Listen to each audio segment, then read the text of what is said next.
It's one of those mornings. Thought I was on G3. I'm on G4.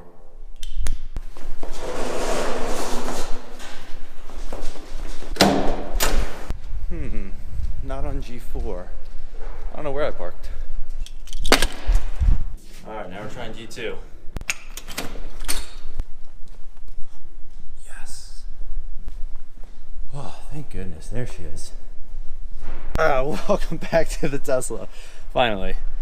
Yeah, I had no idea what floor she was on. That's embarrassing. Alright, well, went to G3. Wasn't on G3, went to G4. Wasn't on G4. Went back up to G2. I knew she wasn't in a charging spot because I've been good about, you know, not leaving her there too long if she doesn't really need to be. Let's get to the road. But welcome back to the Tesla. Welcome to Tesla Talk Tuesday, and let's roll out.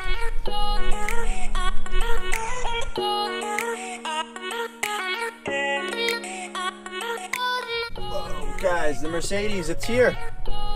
What?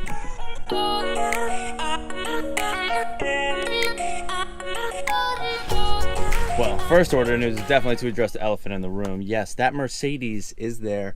Yes, it is a plug-in, and I guess that means more sharing. Now, I don't see it there often on the weekend, which is nice. So I don't know if that person, I don't know. I've never seen it in the building anywhere else, so it's kind of peculiar. So I don't know, more to come.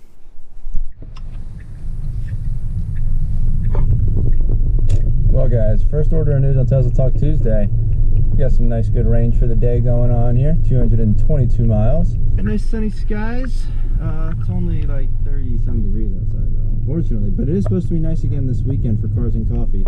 Not sure if I'm going to Katie's or Hunt Valley Horsepower yet though, so we'll see. But updates, Instagram, if you want to check Instagram, that's usually where I update closer to the day, or if I make another vlog before Friday, it'll probably be on there, but I'm not sure yet.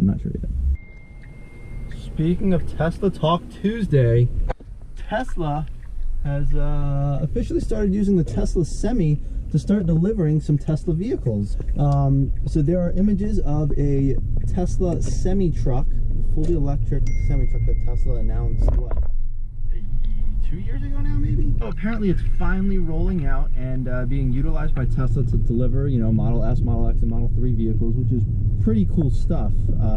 You know, see the full Tesla ecosystem in place there, so very cool. Also, some other interesting news is my buddy sent me a picture of Tesla V3 superchargers that are going in Arlington, which means that potentially in the near future, I'll be able to take my car and see if my car gets any higher kilowatt charging range. I'll be curious to see how much more charge my car can take, seeing as how it's a 2014 much older vehicle, but it'll definitely be an interesting experiment. So I'll have to let the battery sort of die a little bit and see if we can get over 120 kilowatts.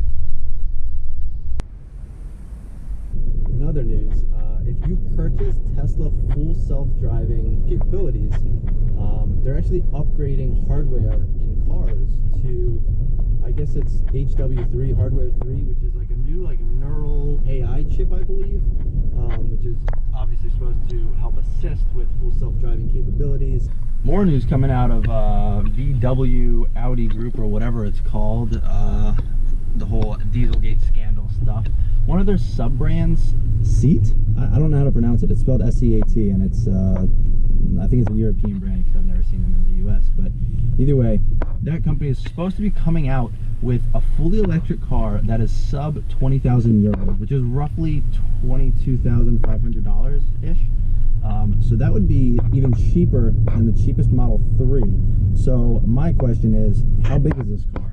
Like, is it still like Model 3 size, or is it like i3 Mini Cooper smart car size? And then the other question is, what's the range on this thing? So if I figure out the range, I'm gonna do a little bit more digging. I'll put it right here on the screen. And I don't know what year it's coming out either. For some reason, I want to say by like 2023 or 2025, which is obviously a long ways off. Which also means that Tesla could bring down the price. Like, it's easy to sort of throw out these numbers like 5 years in the future because people will forget about it and technology improves. So it's really meaningless to me unless it's coming out in the next like year or two. I mean, it's cool, and I guess it's pushing other cars to come up with something like that too to compete, but you know, Tesla's Model 3, the idea is if you get production up to higher numbers and the margins are good enough, you could theoretically probably bring prices down to that price range and probably have a better car. I don't really know too much about the specs. Very interesting stuff though, nonetheless, just to see where this technology is going. The real question is that a cop up there? Oh, we are about to, up, green light, green light. I still think that that's a cop, as it is confirmed. That is a police officer. We got all the lights in the back window. Yep, you gotta be careful, guys. You gotta be careful out here. He's got a camera facing me. Adios. Alright, well that's gonna wrap it up for the morning. I'm heading into work, so like always, be about 2 seconds and we'll be back. But we got some other stuff in the works in about 2 seconds, so just stay with me. Or we could actually do like a little fast forward montage, kill about 15 seconds and then be right back. So I'm thinking we do that. Ready, go.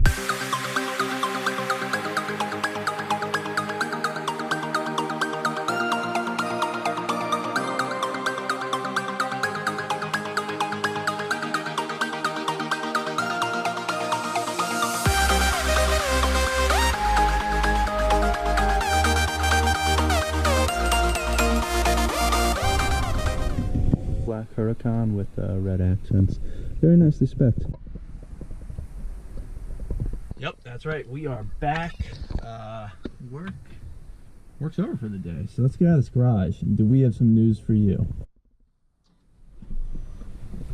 Huge news, huge news. So I don't know when they tweeted this or like officially announced it, but a House Democrat, the first name is Roe, I guess that's how you pronounce it.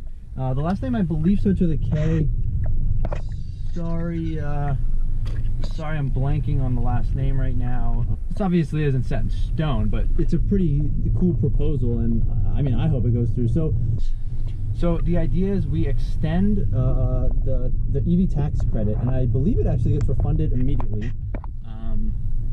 Or that's in the proposal, that it would be refunded immediately, not at the end of the year on your taxes. So the idea is to extend that for 10 more years and remove the $200,000 or 200,000 car cap, which means that if you were buying a Tesla and this was approved, you would get $7,500 off your car again, rather than whatever it's scaled down to at however many they've made at this point. Just looking at this proposed bill, that would be huge because it would bring the price of the cheapest standard range Model 3 to under $30,000 if people can get that $7,500 tax credit off of the $35,000 price. So that would be pretty big stuff if that actually passes. In addition to that, Norway, I think 58% of new cars are electric vehicles, which is huge, and the Model 3 has helped push that. Obviously, Norway's kind of been a leader in EVs anyway. I feel like I watched a documentary about like the number of Teslas there was absurd, but they have like parallel street parking spaces that have EV chargers just like built into the sidewalk that the government has funded. And well, obviously this funding and extensive charging network has helped push EV sales. So it is interesting to see that, I mean, well over 50% of new car sales are electric vehicles. A long time ago, there was speculation that Apple was coming out with like a car or an electric car, something along those lines. I think that rumor was ended up getting squashed, and people were just like, oh, they're just building out sort of like Google's Waymo technology, like AI-driven stuff for full self-driving chips and computers and whatnot. But apparently, recently, Apple hired Tesla's head of electric powertrain. So if they're building an electric powertrain, then it sort of seems like they might be making a car. And if they're making a car, you'd think it would probably be electric. So with these rumors back now, it would be interesting to see if Apple actually came out with a car.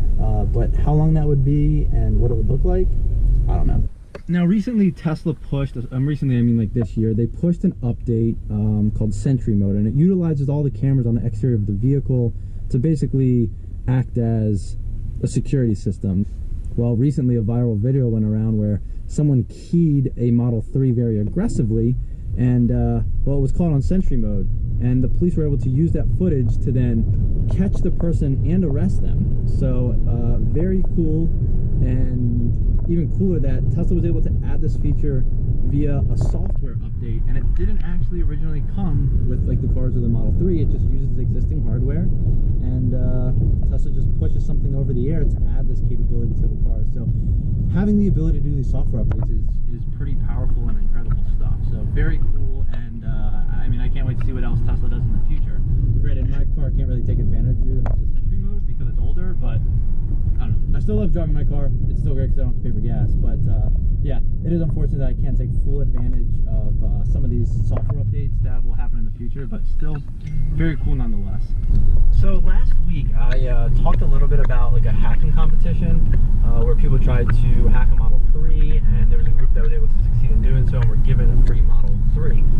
Well, I guess there's another group, some subsidiary of like Tencent, and well, they've been trying to hack Autopilot and sort of find vulnerabilities, and I guess this isn't really considered hacking. I think the title was maybe like tricking is the right word. So basically they were finding vulnerabilities of the Autopilot or full self-driving capabilities that might come out in the future. And well, they were using a Model S, and obviously this wouldn't be in a real world situation, but by putting a giant display in front of it and displaying certain pictures that I guess would emulate or make the computers think it was raining, they were able to make the windshield wipers automatically turn on the car.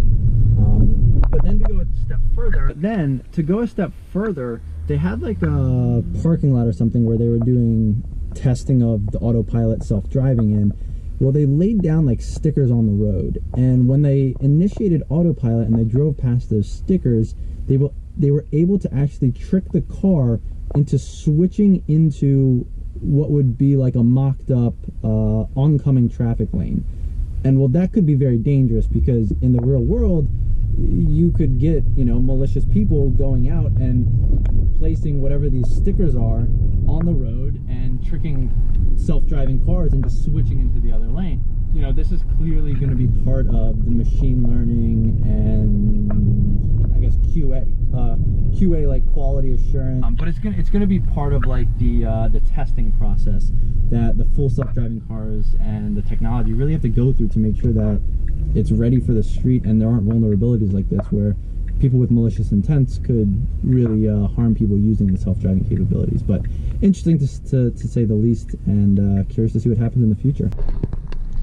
Well, obviously there was a lot of news this past week.